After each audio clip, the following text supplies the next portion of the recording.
hamdan katsiran liman qala. Ya ayyuhalladzina amanu taqullaha wa qulu qawlan sadida yuslih lakum a'malakum wa yaghfir lakum dzunubakum wa may yuti'illaha wa rasulahu faqad faza fawzan 'azima. Wa asyhadu an la ilaha illallah wahdahu la syarika lah wa asyhadu anna Muhammadan abduhu wa rasuluh. Amma ba'd. Faqala Rasulullah sallallahu alaihi wasallam, ittaqillah haitsuma kunta wa ati'is sayyi'atal hasanata tamhuha wa khaliqin nas bi khuluqin hasan. Ikhwat iman, ikhwan fillah, ma'asyiral muslimin rahimani wa rahimakumullah. Berbisnis dengan Allah adalah bisnis yang sangat menggiurkan. Karena berbisnis dengan Allah banyak menjanjikan kesenangan. Berbisnis dengan Allah banyak menjanjikan keuntungan. Berbisnis dengan Allah banyak menjanjikan kemenangan. Kemenangan ketika harus bersaing dengan para pebisnis yang lainnya yang hanya berbisnis dengan manusia saja.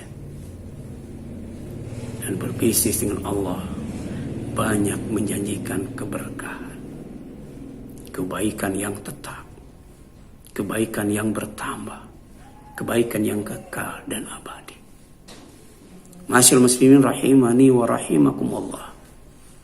Di antara bentuk berbisnis dengan Allah adalah memenuhi panggilan Allah untuk menunaikan ibadah Jumat, mendengarkan khutbah Jumat, dan melaksanakan sholat Jumat berjamaah. Apa janji Allah? Kul, katakan oleh Muhammad, ma indallah, apa yang ada di sisi Allah, apa yang dijanjikan oleh Allah untuk orang yang menghadiri ibadah Jumat, untuk orang yang memenuhi panggilan Allah, untuk mendengarkan khutbah Jumat dan sholat Jumat.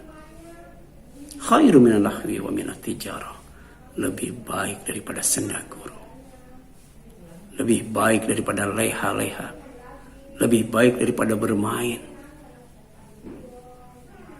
lebih baik daripada hiburan, bahkan lebih baik daripada bisnis apapun yang hanya dilakukan dengan manusia saja.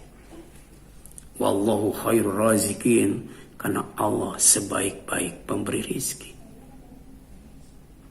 Jadi orang yang menghadiri ibadah Jumat, orang yang memenuhi panggilan Allah untuk mendengarkan khutbah Jumat dan untuk melaksanakan sholat Jumat berjamaah, dia akan mendapatkan rezeki yang terbaik, berupa kesenangan yang lebih menyenangkan dibandingkan dengan hiburan apapun, dan keuntungan yang lebih menguntungkan dibandingkan dengan bisnis apapun. Ikhwan fillah, ma'asyiral muslimin rahimani wa rahimakumullah. Yang kedua, berbisnis dengan Allah adalah ketika orang menunaikan sholat rawatib qobla subuh 2 rakaat. Hanya 2 rakaat. Qobla subuh. Setelah azan subuh, sebelum sholat subuh. Apa kata Rasul? Rakaatul fajri khairu minad dunya wa ma fiha. 2 rakaat sholat sunat sebelum subuh, nilainya lebih baik daripada dunia dan isinya. Hadis riwayat Muslim dari Aisyah radhiyallahu anha. Orang yang jabatannya paling tinggi sekalipun, orang yang gajinya paling besar sekalipun, orang yang kerjanya paling lama sekalipun, sampai dia pensiun atau sampai dia mati, tidak akan mendapatkan kekayaan sebanyak orang yang menunaikan sholat rawatib qobla subuh. Khairu minad dunya wa ma fiha. Lebih baik daripada dunia dan isinya, lebih banyak jumlahnya dan lebih berkah nilainya. Kemudian yang ketiga, bentuk berbisnis kepada Allah Subhanahu wa ta'ala adalah dengan tilawah Al-Quran.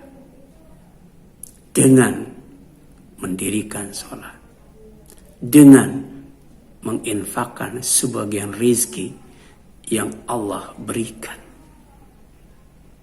baik secara terang-terangan ataupun secara sembunyi-sembunyi. Dan ini Allah tegaskan di dalam Al-Quran surat Fatir ayat 24. Innal ladzina yatluna kitab Allah. Sesungguhnya orang-orang yang membaca kitab Allah, yaitu Al-Quran. Wa aqamus sholat, dan mendirikan sholat. Wa anfaku, dan menginfakkan.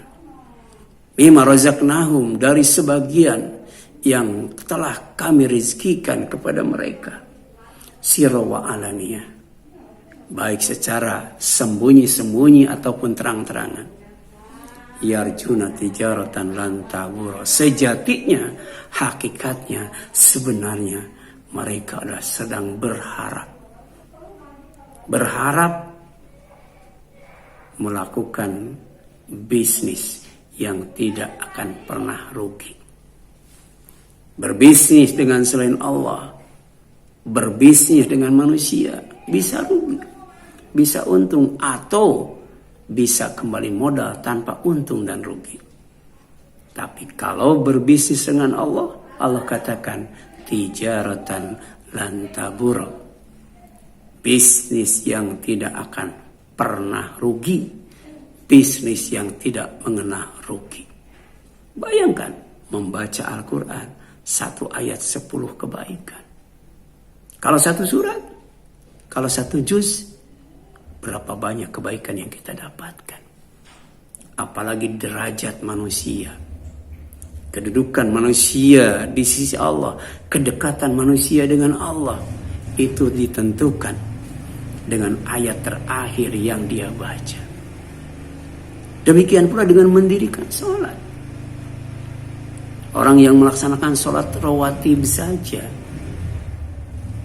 kalau 10 rakaat, apalagi sampai 12 rakaat, keuntungan yang Allah janjikan, diharamkan masuk neraka, dan akan dibangunkan sebuah rumah di sorga. Inilah kemenangan yang sejati, inilah kemenangan yang hakiki, kemenangan yang sebenarnya. Faman zuhziha 'anil nar wa udkhila jannah faqad faz.